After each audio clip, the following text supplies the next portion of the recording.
In today's video, I'll show you how you'd be able to use Miro keyboard shortcuts cheat sheet to save time like a pro. So let's get started. So once you're here in Miro, the first thing that you want to do is to press on F1 key on your keyboard, and that would bring up this shortcuts cheat sheet. And from here, you can see every shortcut that you could use here in Miro. So you just need to follow what the key combination is, so that you'd be able to use that without clicking it directly here in Miro. So you could do so from your keyboard and you wouldn't have to do much work. So from here, one of the greatest examples that I could use right here would be the duplicate feature. So you could find that right here. As you can see, duplicate, so that would be Ctrl D. You would need to select that.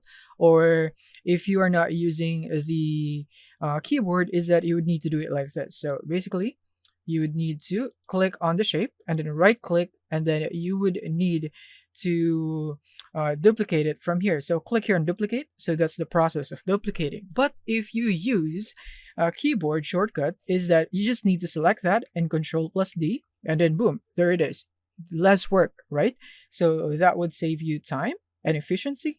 And then now you could also do it like this. So you simply want to hold out your Alt key and drag it.